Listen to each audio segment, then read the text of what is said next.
Hello friends, welcome to my channel ELS English Literature Studies with Kaur Harpreet. Today I will discuss one more major form of poetry. Other forms of poetry are already discussed in previous videos. Link will be given in the description box. If you want, you can check those videos also. And MCQs related to forms of poetry which are discussed. MCQs are already discussed. You can check those videos also. So let us start with today's video, which is about ode. An ode is a type of lyrical stanza. It is a lyrical poem with elegant style, exalted theme. It is usually addressed to some person or thing. It is elevated in style, serious in subject, and possesses dignified poetic composition. It is an elaborate structured poem glorifying an event or individual, describes nature also. It represents the poet's musings on that person or that thing. For instance, we have John Keats. Keats' ode tells us what he thought as he looked at the Grecian urn. And a classic ode is structured in three major parts: the strophe, the antistrophe, and the epode, which I'm going to discuss today. When we talk about ode from historical point of view, it took its birth in ancient Greek, where it was used by chorus in Greek plays, right?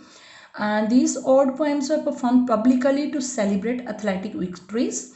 Later on, this poetic form became favorite among English romantic poets, and these romantic poets used these odes to express emotions using rich descriptive language. They also use dignified poetic composition, and this word ode comes from Greek word. And today this term, when we talk about this term, today this term is used to address some person or thing. There are many characteristics of ode which distinguishes it from the other kinds of lyrics. And what are these features? Let us discuss.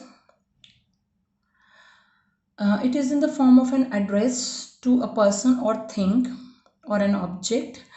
It is usually an indispensable quality of an ode. Whenever we have an ode, we see that the poet is having conversation with somebody or maybe something. For instance, in poem London 1802, we have these lines: Milton, thou shouldest be living at this hour.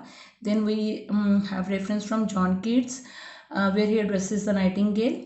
Then in Ode on a Grecian Urn, the poet is speaking to a Grecian urn. Hence, this unique quality distinguishes ode from other types of lyrical poetry, right? Another important feature of an ode is its serious tone. It is elevated in tone and style. There is absolutely no room for humor or frivolous things. It is highly serious and solemn in its tone. The poet is equally serious in the choice of its subjects and its treatment.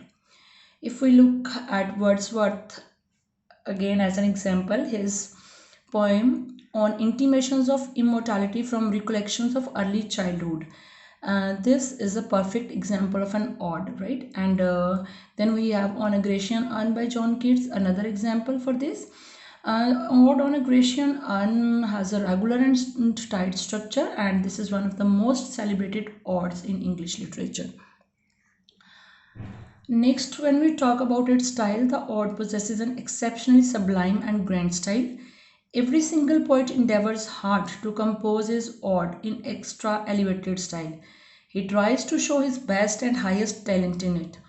Almost all odes of John Keats are best examples in this particular respect. Another important feature is that its theme is highly elevated. Its theme bears wide-ranging significance. It may not be limited simply to the personality of the poet, rather it is universal. Sometimes written on some important public event such as the coronation of king, or also written on the death of a great leader, etc. Right? Next, we have structure of an ode. These are the three parts: strophe, antistrophe, and epode. Strophe. When we talk about strophe, it is a poetic term originally referring to the first part of the ode, followed by the antistrophe and epode. The term strophe has been used to mark a structural division of a poem containing stanzas of varying line length. In a Greek ode, the strophe usually consists of two or more lines repeated as a unit. When we talk about modern time, in modern usage, the term strophe can refer to any group of verses that form a distinct unit within a poem. Next is antistrophe. When we talk about antistrophe, antistrophe is the portion of an ode sung by the chorus in its returning movement from west to east in response to the strophe which was sung from east to west. I'm repeating my lines. Antistrophe is the portion of an ode sung by the chorus in its returning movement from west to east in response to the strophe which was sung from east to west.